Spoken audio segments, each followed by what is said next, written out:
Good morning, everybody. Hope you're all well. I'm going to now enable a couple of different people to stop the screen share, so stick with me. We've got a great webinar today. One that I think is, we were rehearsing it yesterday, and there's some really engaging content here, I think. And some really engaging people who I'm just going to unmute now. Ask to unmute. Ash, I've asked you to unmute. Rory, I've asked you to unmute. And Sam, I've asked you to unmute. Okay, morning, Adam. Hi, guys. Perfect. So just a quick introduction. By the way, just so you know, we're getting hundreds of people, literally hundreds of people flying through the doors right now. So it's bleeping in your ears every 2 seconds. So I apologize if that's distracting me ever so slightly.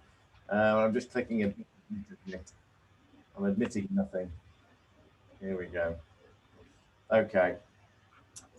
Yes. So first of all, just to quickly introduce you to the people, the panelists on the webinar today. Obviously myself, my name's Adam. I'm the CEO of Force24. I've recently changed my title to CEO because I can, and I think that's the more on vogue way of doing it right now. And also, for those of you who didn't know, Force24 is now a backed organisation. It means that we've been invested in by a venture capital. They like to try and insist on a realignment of titles across the board. So that's actually one of the reasons why. So I originally been working with Force24 for 10 years, been in the email marketing industry, been in the marketing automation industry for 10 years, been in the marketing industry for nearly 25 years. I'm an outspoken, well, I don't know what I am, but I've got some fairly interesting views on this. I'm going to now introduce you to Ash. And Ash, this is really interesting for me to watch you squirm on camera. So go for it. I'm never normally this side. No, you're not. I'm normally introducing you in our webinars. So yeah, my name is Ashley Jones. I'm the event director of Marketing Showcase. So I know Adam Adam's a client of mine, and I'm recently a client of his. So we're working together quite a lot at the moment. But I host in normal times live events around the countries which help marketers be the best they can be, basically. They're hosted in regional cities. So we go to places like Leeds, Manchester, London. We're all over the place year on year, packing up a van and traveling around this event. But obviously with the pandemic, we've had to pivot and host these online. So hopefully what I'm going to be able to bring to the webinar today is quite an interesting story of how we were able to pivot, the channels, our marketing channels that worked well, what we learned, and how that might affect our marketing strategy in 2021. Thank you, Ash. And guys, I said right from the off, it's a really engaging piece because we've watched a physical events business squirm and pivot under the pressure of COVID. And the good news is we've watched how Ash and his team have evolved their proposition. And that's a cracking mug, by the way. Ash, what's that? Avengers. Marvel one, isn't it? Yeah, I made a comment on that yesterday. Big wow. Marvel fan. Big Marvel fan. It's a little cooler than my daddy bear mug, but I think look, this is the one that I meant to have. Force 24 branded one. Of course. I love it. So no, the reason we've watched the Marketing Showcase brand pivot over this 12-month period, and what's been really interesting for me is, and of course the title of the webinar is looking back to look forward. What's been really interesting for me is you personally and your personal journey. I don't know if you remember, well, of course you remember, but in your physical events. So guys, if you don't know about the Marketing Showcase and you are a marketeer, you've got to go and have a look at the Marketing Showcase because they run both, well, what will be physical events again and the virtual events. And the whole point of this is educating marketers, sharing information from people like myself or other, lots of businesses around. We all share information and we make presentations. It's really quite simple. But the business model changed obviously during COVID. But the thing was, you as a man, you as a person, Ash. So you've got married, you've had a baby, and more importantly than all of that, last year, this time last year, we were at a Marketing Showcase with you. And you were stood behind a thing and you were pressing play on an announcement thing because you were too scared to talk on the microphone in front of all of these people. So you had a pre-recorded announcement, and now you stand in front of all of those people and you do your thing. So well done to, the personal triumphs that you've overcome over the past few. I've become a man, haven't I? Obviously, got married, had kids. I'm a proper adult now, so I think that's partly the reason for it. I've had to man up in more senses than one. But yeah, I guess thank you for the kind words. I appreciate it. But that we didn't really have another option, to be fair. When we pivoted to doing this online thing, we looked at the resources within the business, and the only way that we could pivot our events online was to create a bit of a story, which is kind of what I wanted to bring to this webinar. I think the biggest thing that we've learned is to, looking back on 2020, there was this obvious story for us that we can create quite a lot of emotional connections with, how we really struggled going from live events to online events. And I was able to voice this story, and that's kind of been a mini success for us. We've had a lot of visitors to our events that are kind of attached to that story, and they like it and they support us, which I'm so appreciative for. But I've learned that we'll continue to build some storytelling into our marketing going forward, and hopefully leverage that for greater results.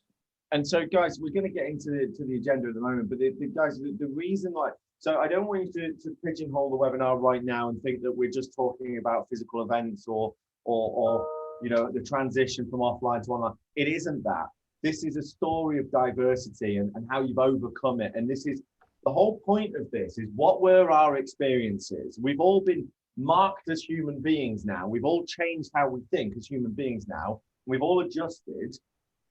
What point are we going to change that? And what point are we going to go into a different direction? So the whole point of looking back to look forward is, what's the best bits of the bad bits? What's the best bits that we did last year? And what are we going to take forward? And what is the bit that we're looking forward to change most? And actually, you and I have got quite conflicting views on this, because you're all for getting back. So let's talk about your experience. Do you want to give us then that experience, that what it felt like in March when all of a sudden the world collapsed in front of you? Yeah, I mean, everyone's gone through it. So I saw a quote, actually, I don't know whether it's the right time to say it, but it was something about, we're all weathering the same storm here. And, there's that common quote that's banded around. But the fact is, we're all in different boats. We may be in the same storm, but your boat may be weathering it better than somebody else's. And we sort of found that our boat was leaking from every angle, basically, as a live events business. We started off in March thinking, I remember having a contingency meeting with the other directors and sort of saying, well, what's the worst case scenario? And I, rather naively was like, well, we might have to postpone next month's event and push it back by a few weeks. And that was my worst case scenario. Little did I know that 12 months later, we were going to have to cancel 90% of the live events that we ran for that year. You're going to have to do a huge amount with bookings that we had for sponsors of those events. You're going to have to, we were faced with a situation at that point where we were seriously thinking about just shutting up shop and just saying, do you know what? Let's hibernate. Let's just weather the storm. Let's just wait and see what happens. Or do we do something? Do we give it a go? Do we try something different? Do we put ourselves out there? And it wasn't long after kind of chatting away that we realized that there was maybe an opportunity here. At the very least, forget about revenue and turnover and stuff. There was an opportunity for us to continue our sort of growth. And in times where other events were kind of shutting up and hibernating, we could continue to kind of pound our message and help marketers learn, but in a different format, which was this kind of online thing. So my experience of last year was, we started off, things were very bleak. It was like, seriously, do we even have a business? And then we started planning kind of month at a time as we learned more about the situation with COVID, and we started postponing 2 events at a time, 3 events at a time, before we got to a point where everyone kind of realized we were going to be in this for a number of months. And whilst live events sort of associations were lobbying to get back, we were saying, well, do you know what? people don't want to be at live events at the moment if they can't cuddle their family, if they can't go and visit their families. So really, we need to create an online format that will stand the test of time. And we've just continued to try and evolve that. And every event, every online event we've done, we've learned something from it and tweaked it to kind of where we are now, where we're still learning a lot about it, but hopefully they're getting better and better as time goes on. So in your world, then, the interesting thing about this is that your events are regularly occurring. So the biggest pivot was you were a physical event that went from town to town to town to town, football stadium to football stadium to football stadium, send with these events to all of a sudden an online situation. And one of the things that we noticed was in the early days, you tried to carry that regional issue, that regional presence on, but it kind of felt a little bit disingenuous and a bit pointless, didn't it? So how did you adapt that? So going from what we all aim to do more of, and that's be more regional, more focused, to actually saying, actually, no, that doesn't matter. Yeah, I mean, there's an obvious when you go online, the whole point of it is that there's very low barrier to participation, right? You can reach anyone. The whole point of the internet is connectivity, and our live format was regional. So when you suddenly say, okay, I'm going to run a Birmingham online event, it's valid. It's a good idea. It's a good concept, but why? Why would you do that when you can potentially reach marketers all over the country month after month? One of the most interesting things about our pivot, and I don't want to focus too much on what we're doing, but perhaps somebody can pull something from this, was we went from touring the same content around the country, and the variable obviously being the people that came or the city we attended. So you'd always get a new audience through the door, and you could take the same set of speakers, the same set of exhibitors to a new city, to saying, well, actually the variable is now going to be content. So all of a sudden we were faced with a challenge to go out there and continuously change what speakers are going to speak about, what's popular at the moment, what are the key marketing trends month on month. And that's been the success of the event, is to continually provide information to our audience that is fresh and new. And looking back on 2020, what we were doing is we were rolling out the same presentation for a whole year. It was like, Adam, I'm sure you admit it, you were speaking about the same topic of email marketing and touring the same talk 12 times a year for 12 months. Whereas now what I'm forcing you to do is be clever and come up with what's going on at the moment and be more relevant and be more specific to what we're experiencing. So, our experience of that is quite right, actually. We would go around, it'd be like, I always use the analogy on the talk, the comedian on stage, and you get better and you listen to the jokes and you listen to what's going on, you get faster and better. And that's great about going and taking the same thing time and time again to a different audience. But now very much the pressure is on people like ourselves to come up with new, fresh content to bring to market. So that's been a huge amount of pressure. But what I want to ask about is, from a marketing perspective, if you were to pick yourself up today and say, look, I've been through this now, right? I know what I've been through and I know how I've had to pivot. And if you were to go back 12 months and just think about where your mindset was 12 months ago, when things were pretty easy, you turn up at a football stadium and you do your thing. So talk to me about how how the approach has changed, everything. I know you talk about I think we didn't realize how good we had it, because we were able to be quite lazy in our marketing. We were able to be quite lazy in our messaging, that we could, I know it's a bit of a dream scenario really, that we could literally copy all of the emails that we had written, we could copy all of the content we have written and just change the city from Leeds to Manchester. And you could continue doing that messaging, which was fine. But I think it quite quickly got quite stagnant, or it could get quite stale. So when I look back at myself 12 months ago, it's kind of give yourself a bit of a shake and do what's relevant, put yourself out there, put the effort in to deliver content that is engaging, relevant, timely, interesting at that point of time, rather than just thinking, okay, we've got this content here, this is easy, let's just plow it out. And that was what I was going to say. Forget about our events, but what I'd say to myself and any other marketers out there or any other businesses out there was kind of like, sometimes the path of least resistance, whilst it seems attractive, you've actually got to go that extra mile to think about these things and really put out what your customers are interested in at that point of time, rather than what you've been delivering for many years. there's a saying, isn't it? It's like, we were very much, if it's not broke, don't fix it.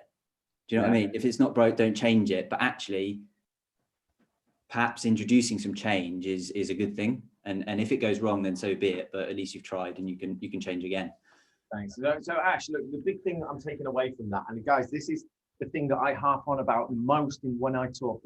It's all about being engaged and being in the moment. In theory, a pandemic doesn't change anything. If you're a good marketeer, pandemic's just another thing in your roadmap. It's just another thing to overcome. It's another thing to relate to people over. It's another thing to talk about. Granted, it shut down a lot of businesses, and I want to please don't think that I'm being flippant about that. But the point being that from a marketing point of view, we don't sell. We're educators. I've said this many times. Our job in life is we educate people about what we sell or what we do.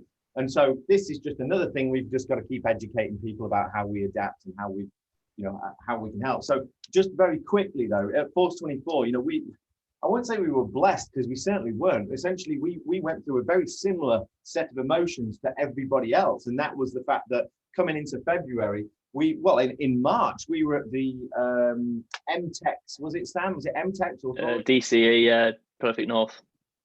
The Prolific North DCE event. In fact, I've seen anyway, never mind. Just ignore me. Most people do. So we were at the DCE event, which was a big physical event where we had a big old flagship stand, and we had the racing. It was the "You Are Not Alone" hashtag we were pushing at the time. And was it 10,000 people walked through the doors, shaking hands, coughing on each other, cuddling, everything. And it's crazy when you look back. It was crazy. And that was like the day before Boris stood up and gave his announcement of whatever. So what happened, and where I was going with that, is the fact that we had a pipeline that was growing and growing and growing and growing. And we had contacts that were, the pipeline cover was really, really strong. And we thought, we've got a really, really good Q2 coming up. Things are really, really positive. Overnight, that evaporated. And we were in the middle of this VC raise process, which when you're in the middle of a process like that, you cannot show that all of a sudden your numbers have gone off a cliff. So we were really under pressure to invent a new pipeline of people that could transact with us. So in the old day, in the pre-COVID, there was a lot of amusement parks, a lot of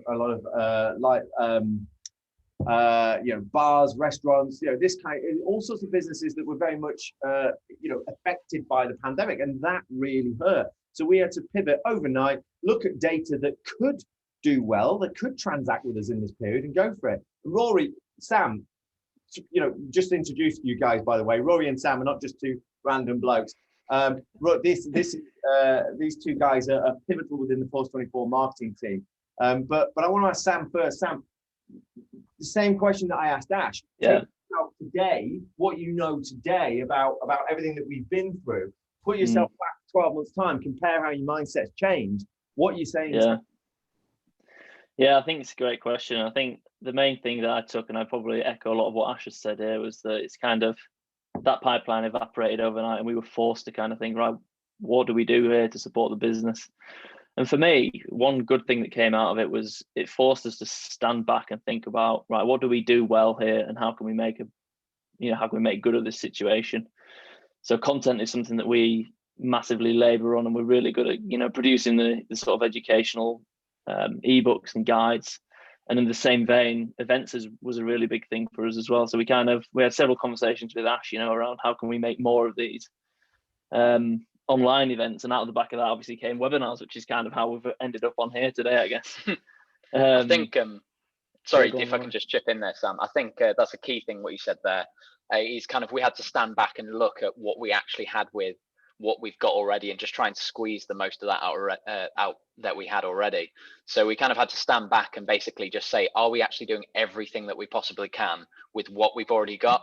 And it's easy before, pre-COVID times, to just book a new event and go, great, that's going to generate more leads for us. But with that not available to us, we had to actually put everything that we had on the table and just kind of look at what we had and just try and see what avenues we can squeeze the most out of.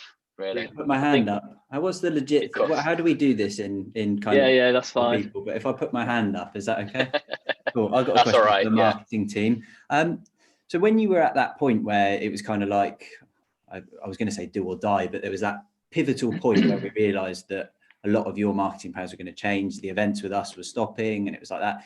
Did you pull your budgets? Did you draw them right back, or did you say no? We're going to have the same budget. We're just going to plow them into different things, or did you in fact go actually gung ho? Let's increase. Yes, it's a good question, and the sentiment along a lot of the businesses that we work with was that marketing's always the first sort of line in the budget to get scrubbed.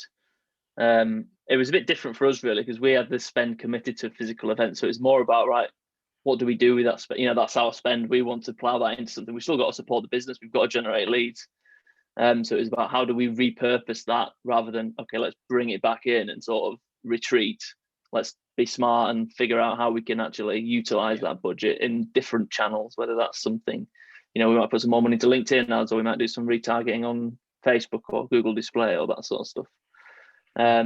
So yeah, it was a very tricky sort of few conversations, I think, between myself and Adam and Rory that we sort of had to make business cases for other channels. And that was another thing that sort of came out for it was, don't be afraid to sort of challenge decisions. And if you've got a belief that you think a new channel might work for in terms of lead gen or a brand awareness piece, then build a business case and put it to the team and say, I want to do this because X, Y, and Z. And just don't be afraid to try out new channels and experiment with things, really. Because we were, just to kind of add to that, we were almost the opposite of that, where we're a small business, to be honest with everyone watching here, continuing my story as I harked on about at the start, we're a family business. It's me and my dad. My dad launched this business 30 years ago.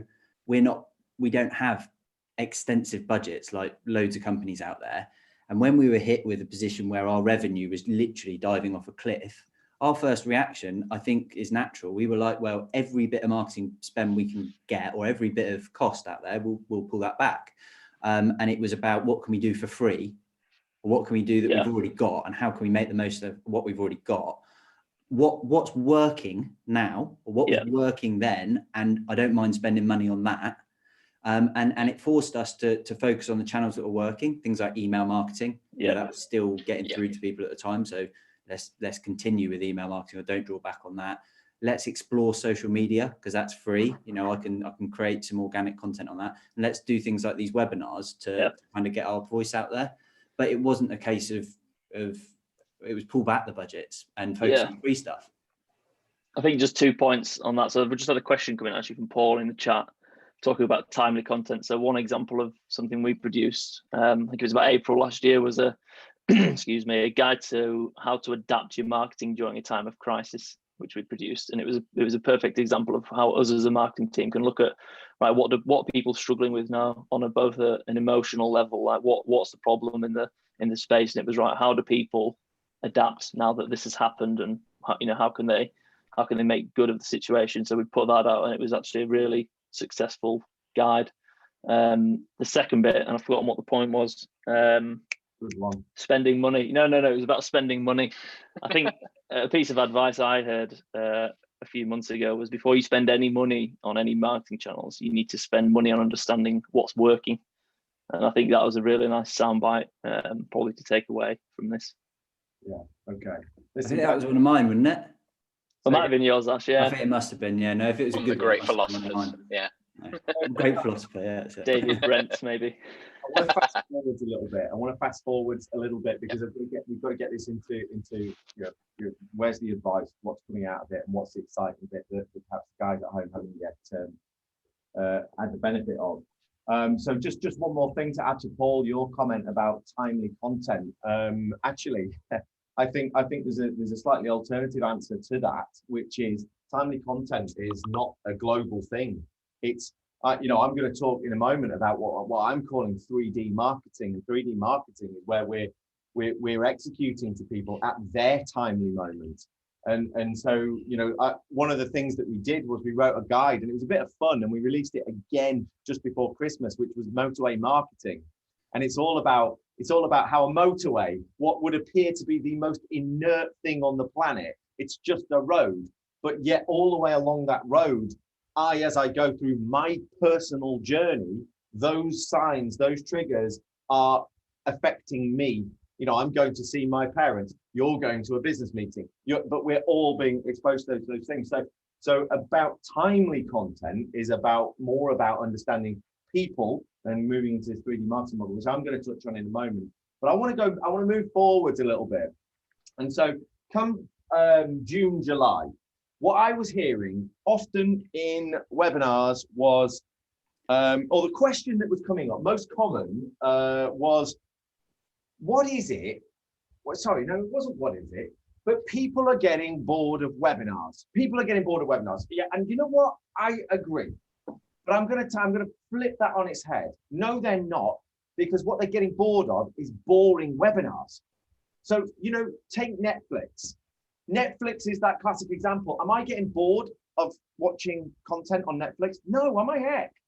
I get bored of watching crap content on Netflix, but I don't watch that. I watch the good stuff on Netflix. And it's the same principle. You know, there's a greater burden now on the event organizer. And Ash, this is something I probably wanted you to talk to a little bit. There's a greater burden on the event organizer, be it the marketeer, be it the speaker, the host, whatever it is, to create actually stuff that people want to listen to.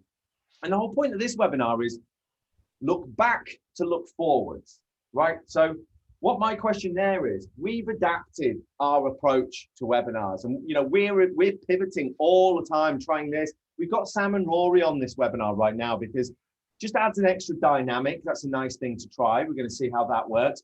Might not have made the cut for the next webinar. Sorry, guys. We'll try our hardest. Sam, break out the jokes.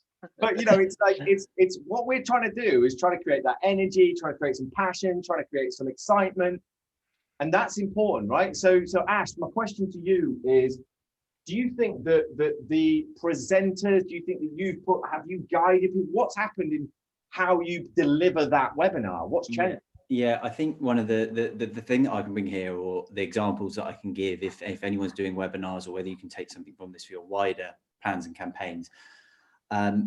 We've hosted, like, I counted it the other day, we're like 75 webinars in the last 10 months or something we've presented. There's been good ones and there's been poor ones. I was going to say a swear word there, but there's been really bad ones. The good ones have been where, you know, general presenting things, like they're not reading their slides, they're not scared to sit behind a slideshow, and they're actually presenting and they're being engaging and they're doing all the things right. But one of the things that I've thought about in terms of the business and building these webinars is trying to aim for broadcast quality. So in the back of my mind, I've had kind of like match of the day, or if they're doing it on, how are they doing it on BBC News? How are they doing it on GMB? And marketers and people that are using this sort of digital content, why are we not striving for that, rather than we're kind of able to again, like I said earlier, be quite lazy and just say, well, I can present a webinar from anywhere. In theory, I can do it from my phone if I wanted to. I can stand behind my slides rather than actually present as a presenter. You know, there's just simple things like that I think you know, people should be focusing on there. I feel like I haven't quite answered your question there. No, you have. It's basically, it's that classic be more Gordon Ramsay. It's don't stand for second best. Don't sit there and just, you know, you've got to have set, you know, you're stood in front of your branded thing. You've got your camera set up, you know, you've got yourself in a certain way. I mean, you can't let, you know, there's lots of prep goes into this. I think a while ago, people were just sort of turning off and turning the camera on and having a go at it. Yeah, if we're talking about webinars in general, I believe fairly passionately that there's the reason that we're still in business is that we apply ourselves professionally to the webinar format, and I'd like to think that's why people don't get bored of them. It's because we're supplying that next dimension. They're far more professionally presented. I try and do my best as a presenter, bring some life to it. We've got a thing that we're strictly behind doing these live.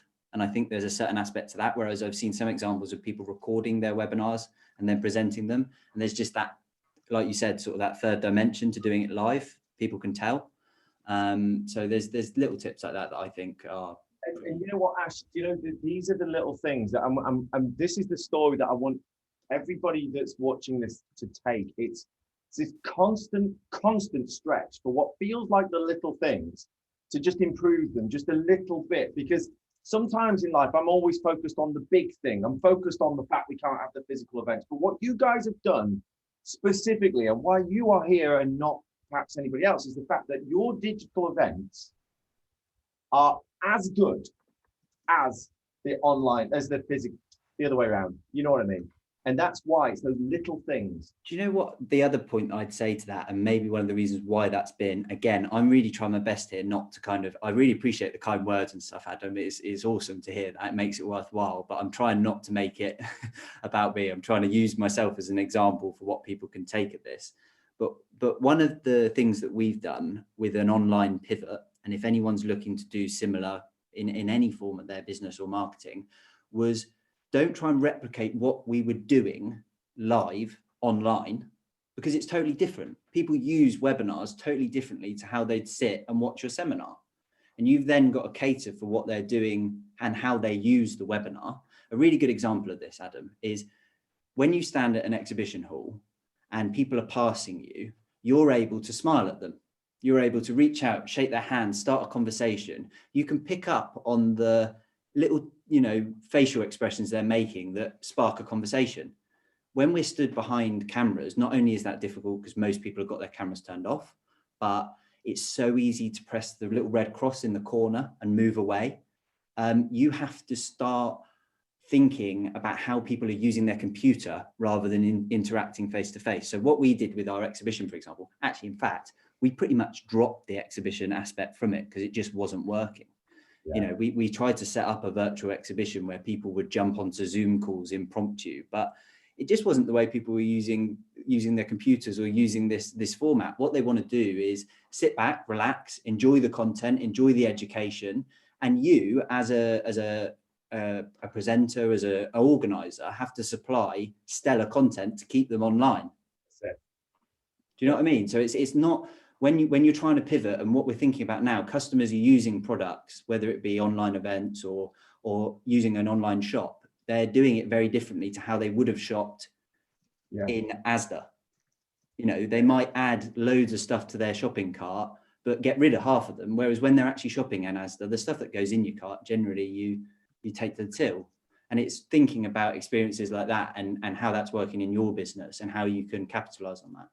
So Ash, that's really important. I think I'm going to just jump onto one of the questions from Andrew, which sort of ties into what you're saying. Andrew Moon, you've asked basically with so many webinars, has become more important to generate engagement. Have you noticed any trends or in topics that have generated more engagement? And the first thing that I would say is, from our point of view, because we get to decide that webinar content, is the fact that we question what we're questioning, and it's almost, these are our own voyage of discovery. So one of the things that we do, and again, it's something I've spoken about at great length in my talks, is this: it starts with the idea. You might not have a killer marketing metrics of 2021 idea yet. You don't know, but it's something that's on your mind because you as a marketeer are empathetic of your users. We're lucky because we are marketeers talking to marketeers. So, what we're thinking about is largely what you're thinking about. Whereas, if you're in a situation where you're a marketeer talking to consumers of, I don't know, so whatever, widgets of whatever, you've got to just be able to empathize with what they're probably going to be thinking about, how the market's adapting, products adapting, whatever it is. And what we do is we spitball some ideas around titles. And there's no substance behind that title yet, but it's just what we're thinking about. And then what we think is, oh yeah, I do want to know about that. And then we can research, and then it's all about, right, okay, we need to find out what the situation is here, what's people doing with that, think about relevant people in our network that we can ask, what's this? And people like Ash, looking back, and obviously you're here because of the, our opinion that you've pivoted more than any other business that we're probably aware of successfully, and have been able to do it. Not every business can, I get that. So my point, Andrew, really to just summarize, is the fact that content is now even more king. It's always been king, but it is now even more king. And the thing with content is, doesn't or shouldn't cost money. You know, it's not about the production quality. I know, Ash, you said production quality is king, and it is, but you're not spending money on that. You're paying attention to detail on that. And that's where very much we believe that our focus has been. And there's that content production hub. And Sam, you know, for credit to you, this year, for the first time, this is, you know, we at Force24 have had that session for the rest of the year. Granted, there's going to be curveballs come in and there might be a new Brexit issue or a new whatever, and we have to pivot and do content around that. But you know what we've done? We've done that now for the whole year. And Sam, you know what? I didn't even realize that until saying it now. That's a behavior that we've learned. One step ahead of you, mate, that's all. You are sorry? One step ahead of you, that's all. Well, yeah, that's true. Often said many times. So the point is that that's a really interesting thing and an observation that we've just made, or I've just made. You probably made that months ago. But the point, guys, is we are now fully aware that content is so important. We've mapped out the year's content. We've started researching and we've started focusing on the production of that content. But the thing is, in our world, we actually don't spend a lot of money on it. We ask advice from people that we know, and that's the key, really. It's not about how much you spend on it. It's not about getting the agency to do the big whizzy bang. It's about getting a really good idea that people can listen to and delivering it in bite-sized chunks. And actually, I'm going to just jump over you for one more minute, if you wouldn't mind. I'm going to, because I saw. I was just going to add a bit on there, Adam, if you don't mind, to that question from Andrew. I think generally speaking as well, for us, topical and timely relevant webinars work quite well. So we've done a couple last year around when the EU-US Privacy Shield was abolished, and those seem to generate a lot of interest. Similarly, now at the start of 2021, we're looking at how do we plan a strategy for the rest of the year, which is what a lot of marketers are thinking about. I think on a high level, thinking about things that are sort of, you know, relevant at this moment in time work quite well. Yeah, I was going to say the exact same, Sam. Actually, I've found that the more relevant material, and that goes with all things we've done. So even before webinars, I think we released, it was a long time ago, a GDPR guide when that was, you know, all the rage, and that, you know, just hit the roof with people trying to download it because there was just so much confusion behind it that everyone was trying to download it and find out advice from it. So I think, like you say, if you get relevant content out there, I think that's key to, like you say, getting a good engagement. Yeah. So Rosie, I want to just play to your first question. Is if you've got any good tips and strategies for getting more webinar signups, and yes is the answer. We do, and that's part of what we want to talk about. And this is, you know, so the first part of that is get the content strategy right. What is it that you're going to talk about? So I noticed through the chat you've been talking about LinkedIn, and you know, and I think it's actually go one step further back than that, and just make sure that as Rory said, as Sam said, and as Ashley said, make sure that content is killer. And if you don't feel like it's killer, don't spend your money on it, tweak it and make it killer. And that's really important. The next thing that I think is important, when we do start to talk about that tactical execution as to how do we get bums on seats in a webinar, one of the things that's really important to me is we remember the rule of 6. The rule of 6 is the thing that I always harp on about. And Ash, you as part of the webinar that we did one yesterday. Ash, you ask a question at the start of the webinar, which is, oh, how many teas or coffees have you had today? You know, and it's just before my webinar, Ash says, oh, just put it in your chat. How many? And of that, yesterday we had 130 people on the webinar, and what, you know, maybe 10 people typed in, I've had 3 teas or coffees, something like that. And then later on, that's done specifically to prove a point, because later on in my webinar, I've built up some credibility and I've talked about a few principles that I'm really passionate about and I think are important. And then I ask a similar question, but I give it more structure. I say I need a yes or no answer. I then introduce what I'm going to do 6 times without them realizing that I'm saying it 6 times. So I'm just sort of building up. I'm saying, I'm going to ask you a question now. So there's the one. This question is going to require a simple yes, no answer. That's 2. So that's Y-E-S. Let's all get forward. Let's look on the keyboard. Can you see the Y? Can you see the E? Can you see? And then moving forward, and I say the questions are going to help me understand the audience more, which means I give you a better experience now. So remember, look for the Y. So the point is, I build that desire up by sort of creating this information around why you should be going. And then the final bit is I give 3, 2, 1, go when I ask the question, and people then dive in. And the response difference was Ash got 10 I got over 100, which was probably 70% of the webinar audience responded to my questions. Now, it doesn't matter what my questions were. The questions aren't relevant. The point is, it's the execution that matters. Giving somebody a really very clear, very simple call to action, giving them really clear and concise, what we call it the human argument. The human argument is all about saying you execute over 6 touches. If I want somebody to do something, I have to cover 6 bases. We have to introduce what we want them to do. We have to introduce some social proof. Social proof is your mates are doing it, your peers are doing it, why aren't you doing it? You have to introduce some gain. Gain will be, we'll all learn together, we'll all grow together, whatever it is. You then have to introduce some fear. What happens if you don't attend this webinar? After you've introduced the fear, you introduce logic. Logic pulls it all back together. And the final stage is urgency. And urgency is you need to press this button because it's happening in whatever. And that as a strategy is one of the things that we've sort of honed over the years. And it's on our website. Which guide is that in, guys? I can't even remember. Is it the plain text nurture plain sequence? text nurture sequence, yeah. So guys, on our website, there's a guide called the plain text nurture sequence, which distills that human argument. Obviously, you can use it for what you want, but the point is, the human argument is a really, really powerful marketing tool that says that we go for things 6 times, we sequence things. And obviously, that's one of the key reasons why we've got automation. So that's really interesting stuff. So I think it's all about becoming very much engaged with what you're promoting. I think I hate it when I see marketers that are sort of sat back and they're a little bit complacent about what they're doing. They don't really care. They have to love what they're outputting. And then the second thing is just creating a sequence is critical.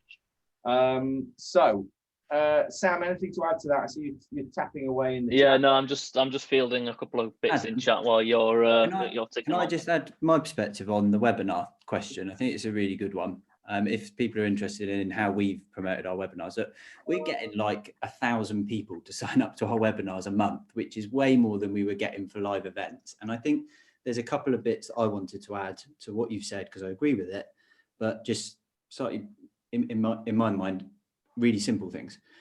You've got the strategy behind it. You know, is the content appealing to your audience? You know, we've had people that have run webinars on topics that just don't appeal and they naturally bomb. You can talk about them as much as you want, but if you haven't done the research into what's going to be of interest with your audience or relevant or timely, it will bomb regardless of how much money you spend on PPC or email marketing or LinkedIn. It will suck. Yeah. So getting the strategy, the content right first is key. But then in terms of promoting, I like boxing and I like Eddie Hearn as a person. And he's a promoter and he bangs the drum all the time about his next fight. And he's just going, you know, you should watch this fight. It's going to be on PPC. This guy's going to get knocked out. This guy's, you know, it's going to be awesome. You've got to watch it. And he's just going on for week after week after week after week about that. And what I see with clients before they come to us when they promote their webinars is they're scared to do that. They think they're going to talk too much about it. They think they're going to worry people off. They think they're going to get unsubscribes. And it's like, actually, to get over 100 people signed up, to get 1,000 people signed up to your webinar, to get a decent webinar attendance, you actually have to promote it. And some marketers are sat there thinking, oh, I'll schedule an email for the week before. It's like, no, this is going to take 6 to 8 weeks for you to promote. And you're going to have to do quite a lot of promotion. We don't invest in PPC. We stick to email marketing and we just pound the message through again and again and again. And what Adam says about trying to spin the way you say it is good, but and that's totally right. But don't be afraid to promote it, was what I was going to say. You know, that kind of Eddie Hearn analogy I use. I love it. I love it. It's this Saturday night we did this. Yeah. Share something right now. I'm going to share my screen for 10 seconds and then I'm going to not share my screen anymore because I don't like sharing screen. Can you see? What can you see? Can you see the platform? Yeah. Yep. Yeah. So guys, this is kind of what we do. So Sam, Rory, what's this, about 15 minutes work or something like that? But this yeah. It's like an 8-touch nurture sequence. It's turned off. It's depreciated now, but it sort of says trigger the guys in. Send them the first invite, make a decision, crazy titles on here, make a decision. Did they sign up to the webinar? Yes. Okay. End the journey. We'll trigger them into something else. no, come on, stage 2, delay, decision, you know, that's kind of a really rudimentary automated sequence. But the point is, once you've built that, you build it for every webinar, you just redeploy it with different emails and redeploy it, you know, totally new creative. But the point is that the mechanism to execute that nurture sequence shouldn't be in your hands, because it's just like way too complicated. You can't do this 3D marketing, as I was saying before. In fact, let's get into that, and that's something that I want to talk about. So just scooting over. So I want to quickly talk about one of the biggest things that we've moved to, really, even as a marketing automation company. We're sort of really now pioneering this 3-dimensional marketing sort of strategy. And you know, so I totally get it that people that aren't marketing automation companies aren't yet fully on board with this, but the essential essence is to move away from broadcast and move it entirely to conversation. So whilst it might look like broadcast, actually it is part of a conversation. And this is what we're doing. And so what we're seeing a sort of trend to smaller and smaller and smaller, tighter segments of data where we're trying to be more relevant. And the thing is, we're using this is where it gets interesting. So 3-dimensional marketing is all about me saying stuff and me reacting to what you're doing. So me saying stuff, what you're doing, three-dimensional.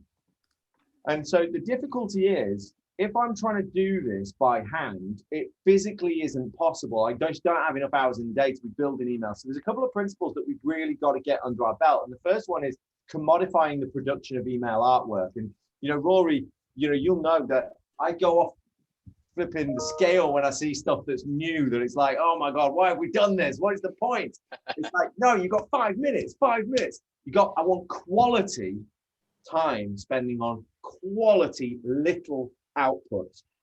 And so we've adapted our process to make sure that anything we're sending, it shouldn't really take much more than 5 minutes. And don't get me wrong, the creative team will spend ages designing lovely banners and whatever, you know, that's going to take more time potentially. And, you know, the team will write great words, but the building of it should take about 5 minutes. And what that enables me to do is create more.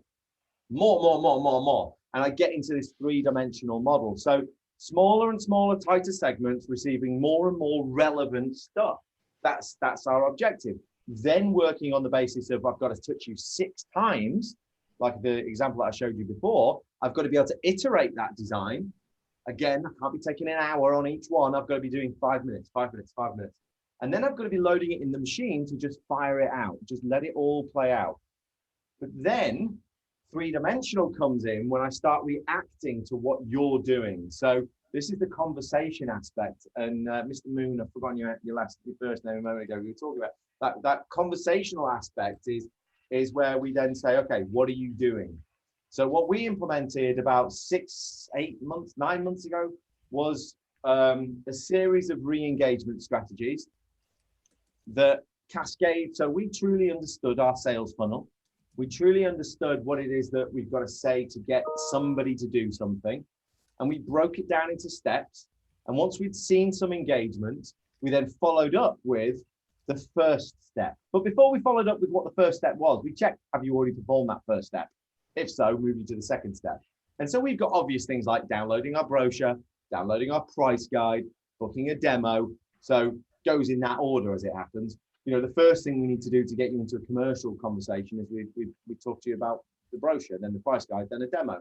So we develop these strategies that mean that you are 3-dimensional in this sense. We're talking to you and we're listening to what you want to say, and we're collecting data and we're building webinars and wonderful stuff. Then we're activating you on this 3-dimensional axis, which is all about trying to get you into this sales conversion funnel. And that's been fairly pivotal to our thinking.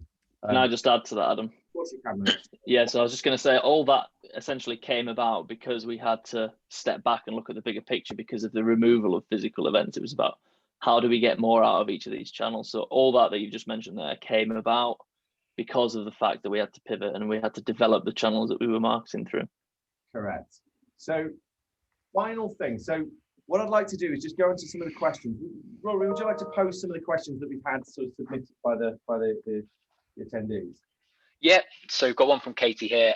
Says, what do you think will be the biggest 2021 digital marketing trend? Do you want to answer this first, Ash, or do you want me to take it? Yeah, I'm happy to give my two pence. I split it up into two things, right? So you've got the like I mentioned previously, you've got the strategy side of things, and you've got the tactical side of things. So like the tactical stuff's easy. There's stuff that's going on at the moment.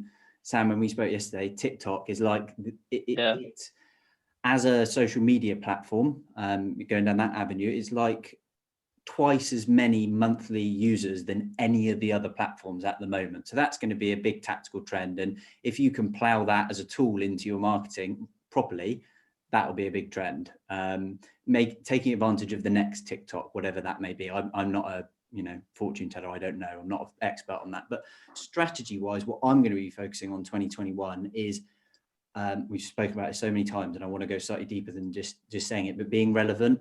So segmenting my data and personalizing the content past the point of first name, last name, company name in an email, and saying, right, this is a marketing executive, and the content that I've got at next month's marketing showcase, these are going to be the talks that are most relevant for that person. So I'm going to send them that message. And then once I've done that and I've got my head around that, I'm sure there's going to be another level of segmentation that I can apply that's even better than that. And then everything just grows exponentially from there. So tactically, there'll be channels that are out there like TikTok, which are going to be trends. But strategy wise, I think the big thing is going to be going to making sure you've got the right bit of content in front of the right person at the right time. Exactly. And you've hit on something. So segmentation is in marketing. I think email marketing is often seen as, because it's cheap, because it's literally only a couple of quid, it's the one that I'll abuse the most. And the point there is say everything and say nothing. And so segmentation is, a lot in the early days, it was always like, oh, segmentation's all about being just smart marketing. Well, yeah, but fine. But what was the tangible results out the back of that? Well, now it's really, really clear. And that is, if you've got something to say one thing and say it well. If you've got 10 things to say, still say one thing, say it and say it well, and iterate the other 9 things. But you prioritize the first thing that's most important to that segment now. And so I think personally, playing on that point further is, the focus on that creativity and that focus on that relevancy is key. It's not about cash. It's not about cash. It is all about thinking, and it's all about you understanding and empathizing with that audience more and more. And it's about trying to build out something that people can buy into, and recognizing I ain't going to see it first time, not the second time, maybe the third time, maybe the fourth time, maybe the fifth, sixth. It's I think sat in my marketing ivory tower, I sent them out and everybody looks at it. No, they don't. 10%, 12%, 15% look at it. Most of them don't even understand what they're clicking. So it's got to repeat yourself in a formal, in a more structured way. Go on, Ash, what are you saying? I was just gonna. I find it really interesting when backing you up in terms of, again, promoting, continual promotion, getting your message out there multiple times. I find it really funny that we send out to our speakers, our clients, the people that are doing the webinars at Marketing Showcase, and we say, can you promote the event? Can you push them back? Can you make sure you get your audience there and share it to your network? Yep. And typically people will schedule a tweet the Friday before the event goes live. And I just sit there and I go, what?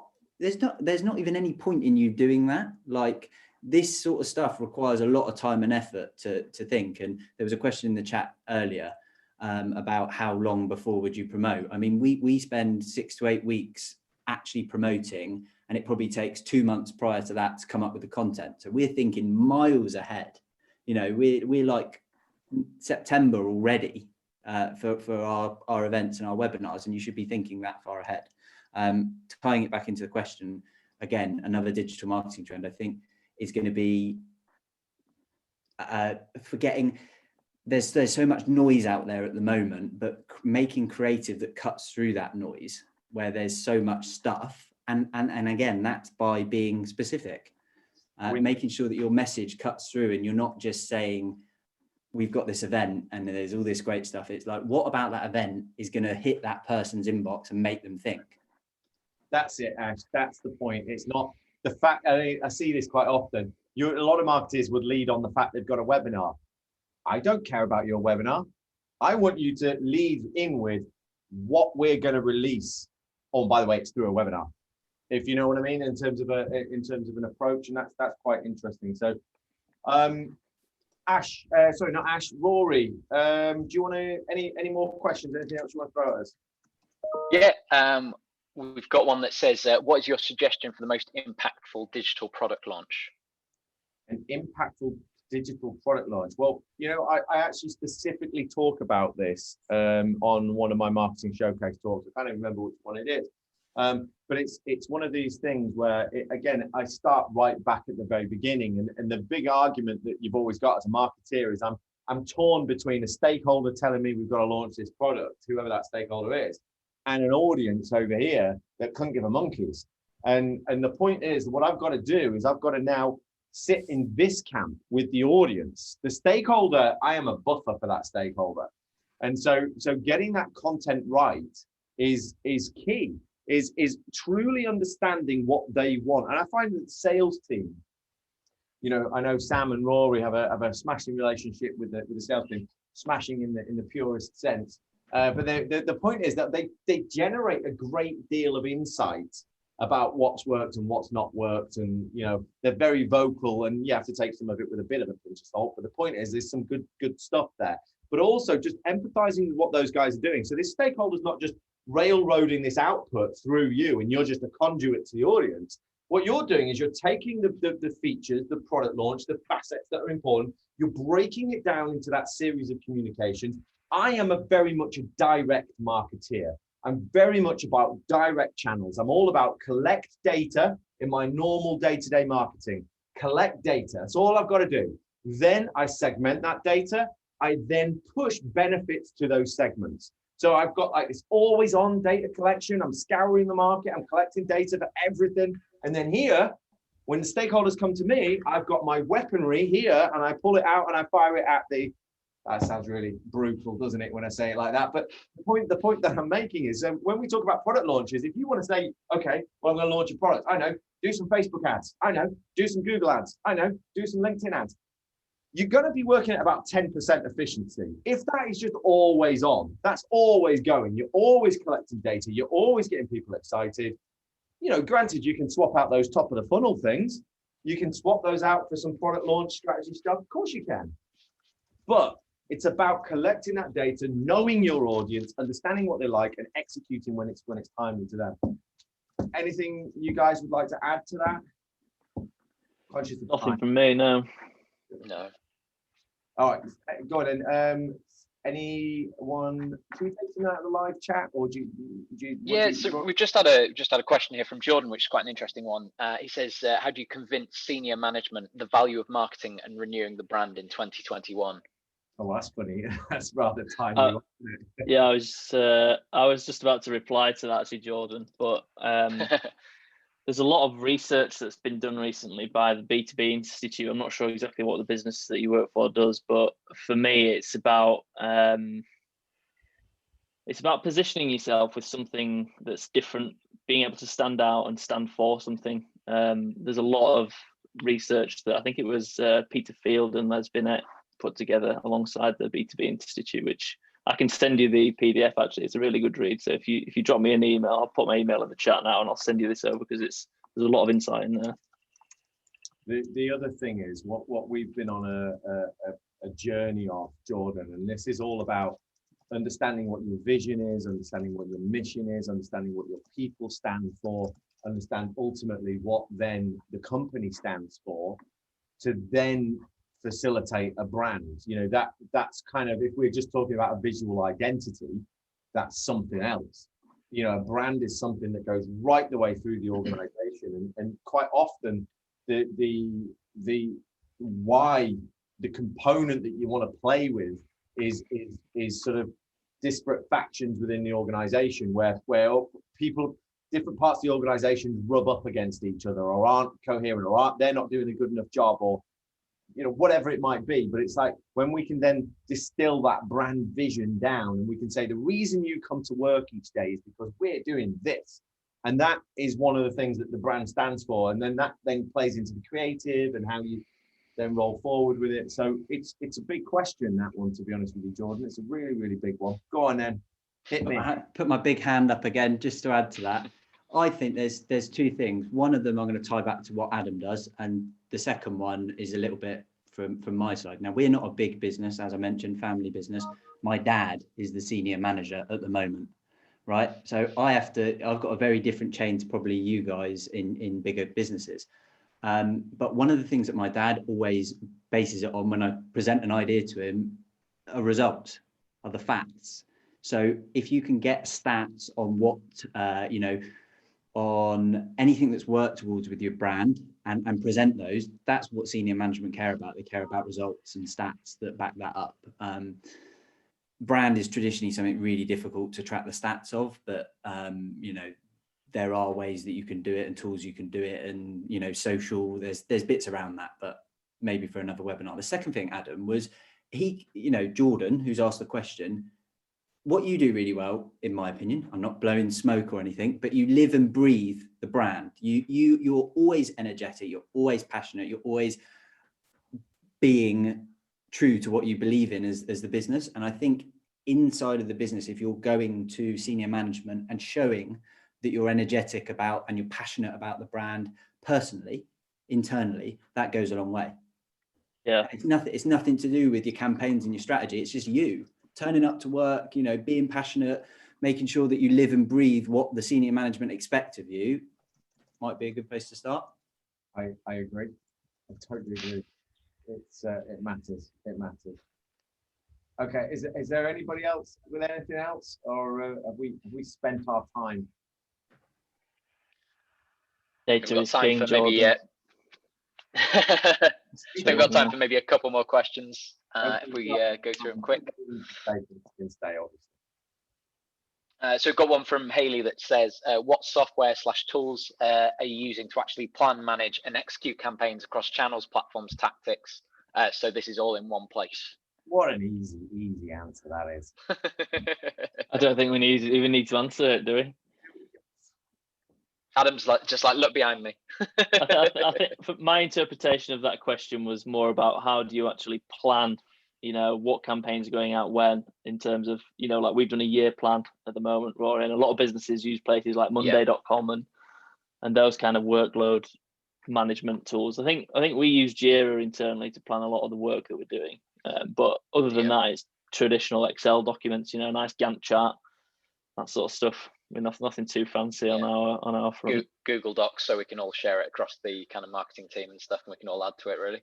I'm not going to contradict that at all, and I totally agree. Force24, brilliant platform to use, but from a strategy point of view, I don't personally have the time to plan a year in advance, months in advance. We end up we know what we're doing, so maybe that structure is there longer, but we end up executing the plan almost like week to week, maybe even fortnightly. So I know that I'm going to send an email every Tuesday for the next month, or I know that my event is in 6 weeks and I'm going to do a 6-week campaign, but I'm not actually implementing that until we get much closer. You may disagree with my strategy, but I just thought I'd tell you that that's how we're doing it. I don't physically have enough time to plan that far in advance. And I think that it's important that if other people feel like that, that's fine. Have a strategy in place to get to your goal, but have a bit of leeway, give yourself a bit of credit to kind of move and adapt to that in advance. This is when we often talk about the liberation of the marketeer. We often talk about this in terms of if I'm doing anything day to day, it means I've gone wrong. I should not be doing anything because it's Tuesday. I should be doing stuff because I've got a deadline of 3 weeks from now because that journey's going to end, or that data is going to need serving, or whatever it might be.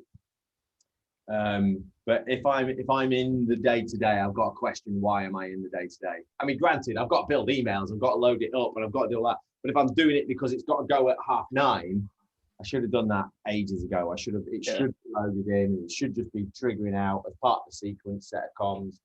As and that's how I then focus on paid search, social media, whatever. I focus on other stuff. Guys, I think we've pretty much spent our time. So very quickly, please, if anything's resonated here and you've thought, bloody hell, I wish I could do some of that, please go over to force24.com, have a look at what we do, download our price guide, download our brochure, talk to our sales team, have a demo, whatever you want. We're there for you. We can talk you through it. We're based in the UK. We're working with people just like you, and this is what it's all about. Ash, do you want to give a quick rundown? Yeah, I was going to do big hands going up again. I'm going to do a shameless plug. Go for it. Adam's obviously involved in the event. So if you want to see great talks from the likes of Adam and some other marketing experts, we run free online monthly events that are designed to get the most out of your marketing. So our next event is on the 23rd of February. So we're working towards that.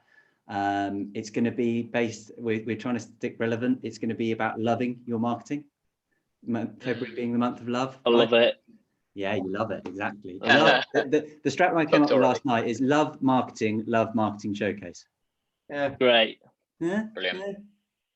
Yeah. Okay, fair enough. But the idea is we're running an event at the end of Feb, March, April.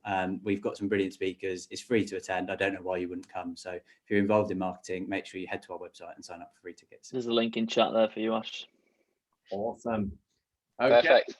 Right, lovely. Have we got everything wrapped up then, guys? I believe so. Awesome. Well, listen, thank you very much, guys. We will see you all soon. Enjoy the rest of your week. Take care, everybody. Bye-bye. Thanks for your time. Thank you.